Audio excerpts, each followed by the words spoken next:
Howdy, folks. Davey Alk here. Hope you're having a blessed day so far. This is Miss Faye. She's a 5-year-old quarter horse. This is technically her second training session. We had 11 days off because of rain.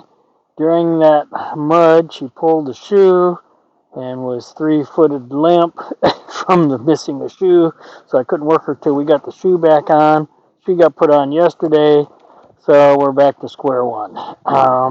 Last session, her first session, I got a saddle on with her at Liberty. She immediately went rigid and blew up and had a lot of bucking going on. Had a lot of trouble accepting the saddle. I think she's got some baggage. You know, it's always easiest, obviously, if you take a horse that hasn't had a whole lot of handling or knows how to be halter broke and lead and all that kind of stuff, but nothing involving a tack or saddle. But she's got a little story, you know. I don't know whether it was an auction or a sale, whatever kind of sale or auction it was. Mom bought her at that kind of an environment, and she was tacked up and somebody was on her back. Well, she had to have been drugged. And I suspect she was probably tied up pretty good to even get that saddle on. But I suspect, it's my opinion, that she's got some lack of trust / fear associated with the whole experience. Because it was basically, I call it rape. You know, there's not a lot of difference between, well, it depends obviously on how it was done and who did it. But a lot of these things, they know, especially on a Palomino like this, that they'll get a lot more money if it's under saddle. So they give it a cocktail, get some stuff on it, put somebody on it, and make it look good and get a price out of it. And they don't really, they're just looking for the money. They don't care about the horse. Yeah, and theoretically, I'm making all that up. I don't really know. But all I know is what the horse presents itself, and this horse has some emotional baggage associated with people holding things and putting them on her. So, and you'll see some of that here. We'll just see. The good news is, I've been handling her and with her now for almost 2 weeks. I'd have to look at a calendar. I don't even know what today is. But anyhow, she knows me a lot more than she did before. She likes me. Now, the other reason I say what I say is because, and this could be partly her personality, but she's resistant to a relationship with me.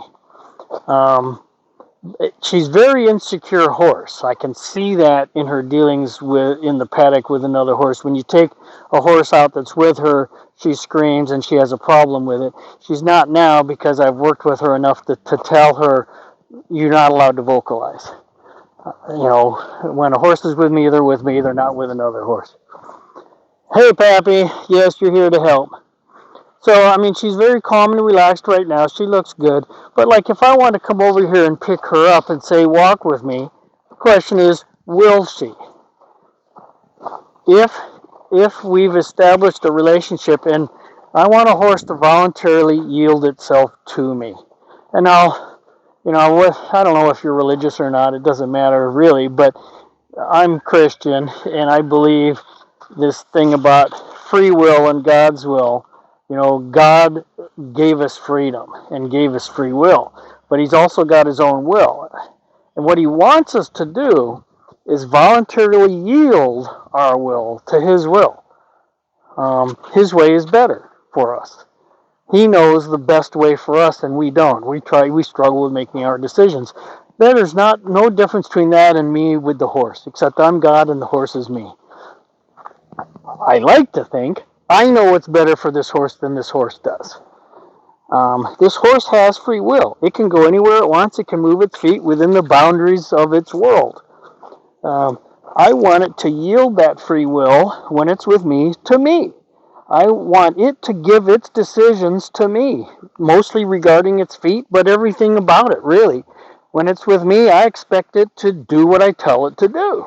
We all do. That's the whole point of having a horse, right? Well, She might have different opinions about that. But what I want is her to yield voluntarily with pleasure, yield herself to me. Now, why should she? And the reason is, I've talked about in any of my videos, if you watch my other works with horses, um, I I believe leadership can be broken down into active leadership and passive leadership. Both need to come and play almost at the same time or sequentially. One without the other is half leadership. And it comes out either being an aggressive leader, a dominating leader, or a person that's trying to just be your friend. Neither of those work. You combine both together.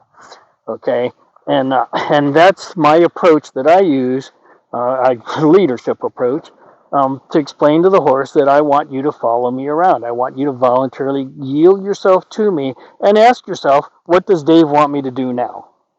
This horse, I need her out of her own head into my head, asking, what do you want me to do? To do that, I'm going to get out of my head and get into her head and figure out what she needs from me. Each individual is different, and when I do talk about active and passive leadership, it's important what it means to this person, not to me. I want to teach her about peace and the power of peace and the value of peace. And by the way, when you're with me, peace is always available. It's a very powerful thing, but not to everybody.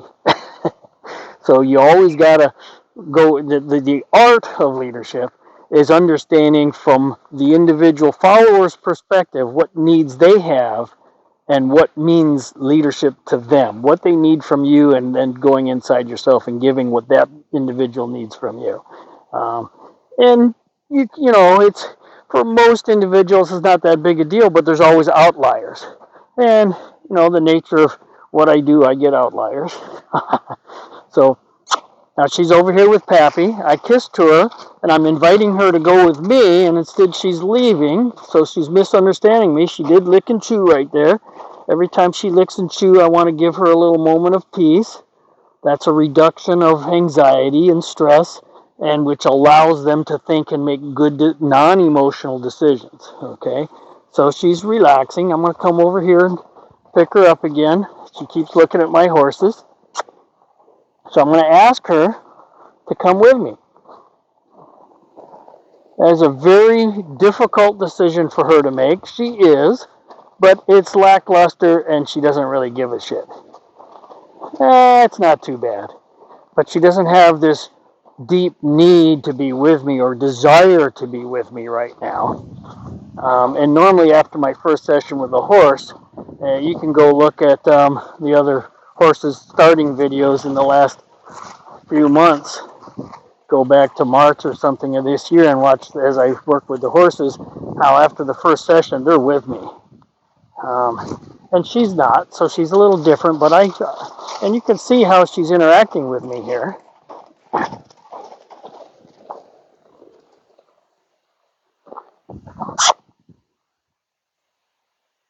If she doesn't want to be with me, it's going to be difficult for me to tack her up at liberty. And my approach is, which isn't always, nothing's 100%. Modify everything based on the individual that presents themselves. You know, teach the horse you're with today, not the one you were with yesterday, and not the one you want to have. Teach this horse in front of you as they are right now. So, I like my approach to be, it's easiest for me if I can do the work I need to do so I can tack a horse up at liberty. If there's nothing on their face, they give me accurate feedback about how they feel about what I'm doing. And I need that accurate feedback because I don't want a horse to feel defensive with the tack it's wearing or with me. If a horse feels defensive, then they're going to react in a defensive manner. I want acceptance, not defensiveness. So if you put halter or a bridle on a horse, they know they're physically restrained. And their decision making is adjusted for that physical restraint. Hey, my options are limited here. I can do this or I can do that. I can complain a lot, but I got to do what I got to do. So, you know, when you take the halter or bridle off, their feet show you how they feel inside. And we don't want to deal with the feet, we want to deal with the feelings. We want to Change the way the horse feels, direct the way it feels, and direct what it's thinking about, and teach it good decision making. If you only focus on what you're getting with the feet, you oftentimes can develop what I call a reactive horse, which means you're getting the correct behavior without any processing. And reactive horses are dangerous. You touch them in the wrong place, they blow, jump. I got to do that immediately, or I'm going to get beat, or punished, or whatever the hell. So I want to give a signal to a horse, a communication, and I want the horse to go, "What's he want me to do?" and think about it, and then go, "Okay, I know what he wants me to do. Am I going to do it?" I want them to go through this decision-making process, and then when they come to the conclusion of that decision, I'm going to give them feedback. Yes, that's exactly what I wanted, or no, that's not what I'm looking for. And then let them adapt their decision-making to me. Okay, so first thing I need to do is groom her. I haven't brushed her up or anything. And if you want to fast forward, you don't want to watch me brushing a horse, that's fine. But this horse ought to be able to present itself and stand still without eating while I groom it at liberty. If it can't yield itself for me to do that, ah, ah, ah. So you can't see Mr. Stryker, but there's a fence right here for my arena, and he's hanging his head on the other side of the fence, being a good boy, helping me out, giving a distraction to my student.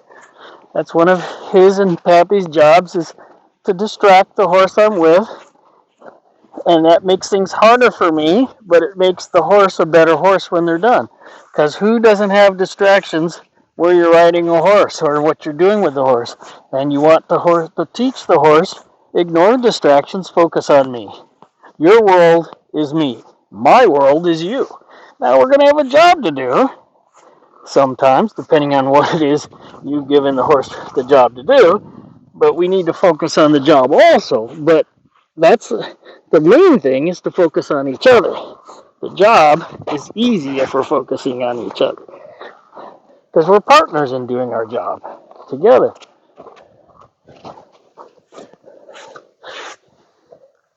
Now there is a dominant partner and a not dominant partner. The dominant partner is the decision maker.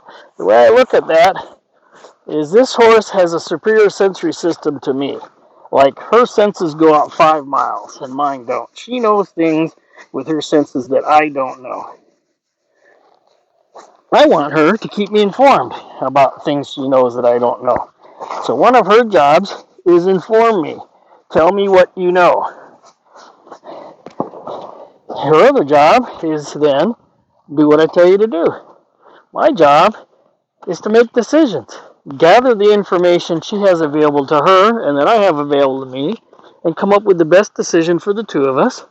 And then a big part of my job is to figure out how I communicate my decision to her so that she understands it. It's not her job to figure me out. I mean, it kind of is, but it's my job to make it easy for her to figure out what I want. So the communication is part of my job. So my job, gather information, make decisions, communicate it. Her job, execute the decision, carry it out, do it with your body.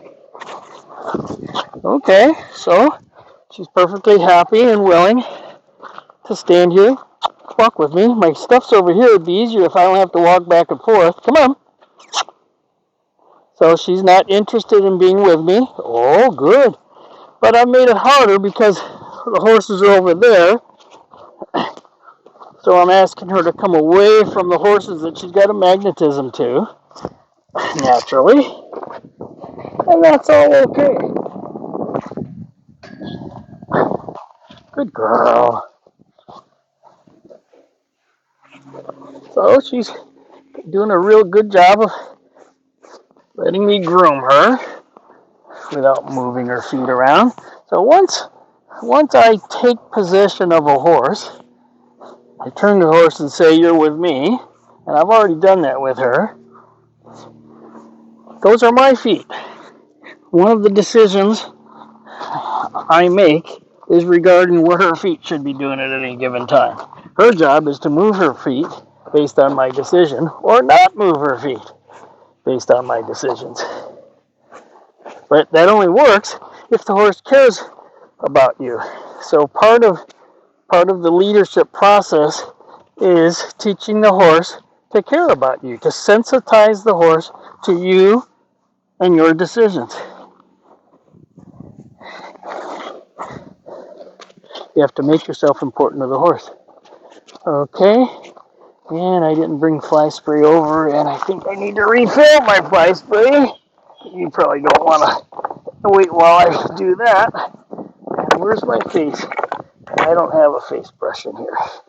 Oh, well, thank you. Now, usually I pick feet after I tack up, but because she might blow up when I tighten that cinch, I'm going to go ahead and pick them now. Thank you. What a good job right there. And you can see what I'm doing right here. There are 3 things I want from the horse that are different from the other things I want from the horse. I want a lot of things from her, but 3 of them I have to give to receive. First one is focus. If I want my horse to focus on me, I have to focus on her, to the exclusion of the rest of the world. At least, but we both need to always keep a piece of our brain on the rest of the world, but the rest of our brains ought to be on each other. Okay, I have to give it to receive it. Second thing, respect. You can't get respect, you earn respect by firstly giving it.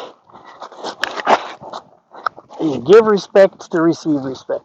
The third one is trust, which can be a problem for a lot of folks that have come off horses and been hurt by the horses and they're struggling with the horse's behavior. They don't trust the horse. And guess what? As long as you don't trust the horse, there's no way that horse can trust you, and that's part of the problem you're having. You've got a broken relationship.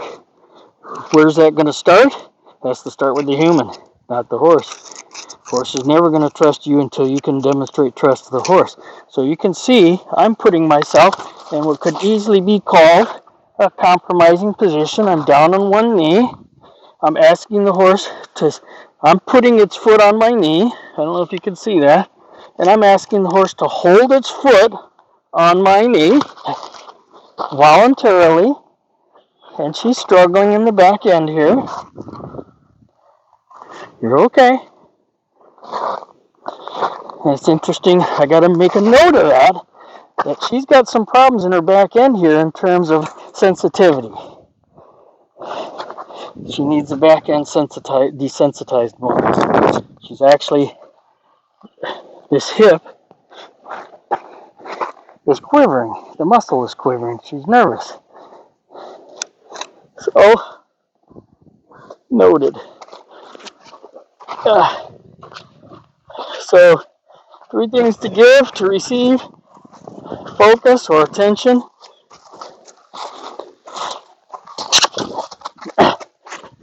respect, and trust. So what I'm doing down there is I'm showing her, I'm giving her trust. You have to be careful because they're calculated risks. To give trust to a horse, you have to take calculated risks. You say, what's a little thing I can do?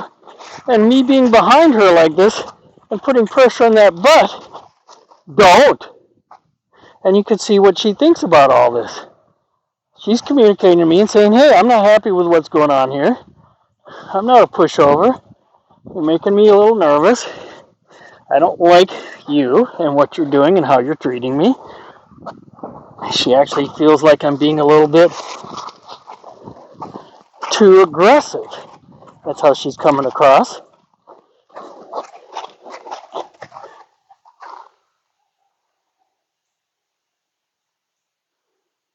Finish. Hey.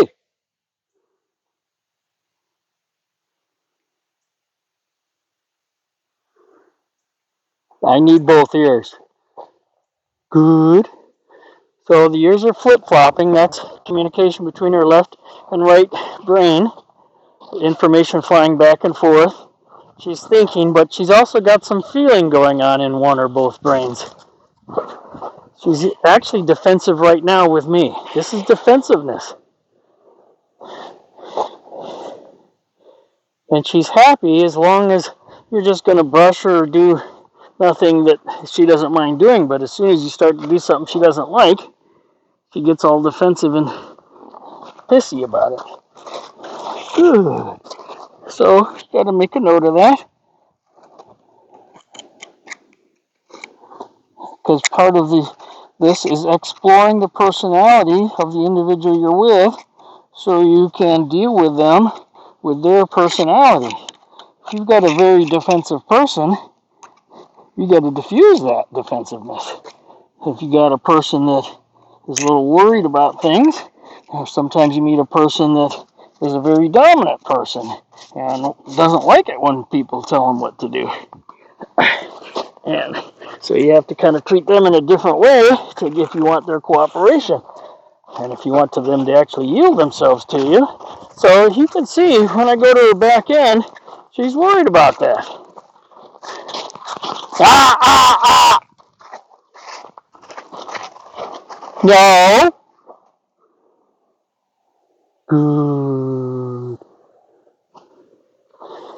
So I want to give her a release like this. But tell her I appreciate it when she puts her ears forward and shuts all those feelings off.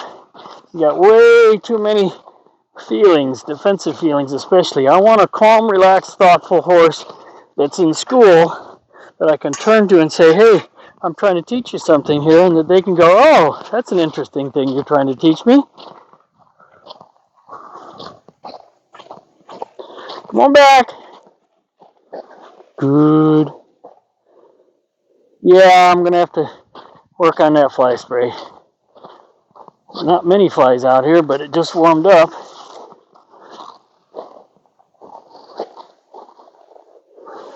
So I'm going to take a few minutes without actually picking up this foot to touch this back end.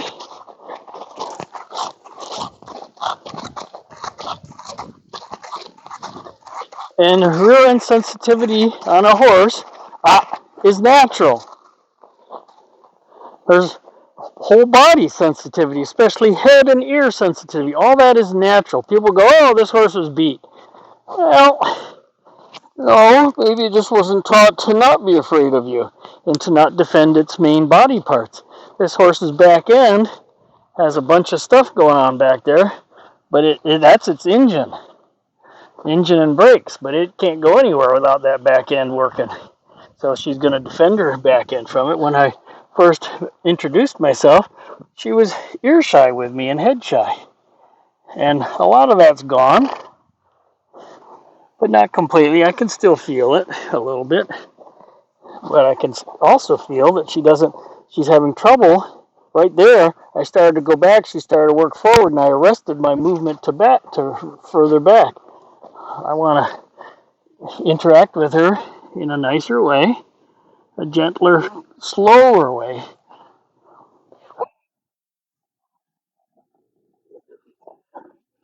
Huh.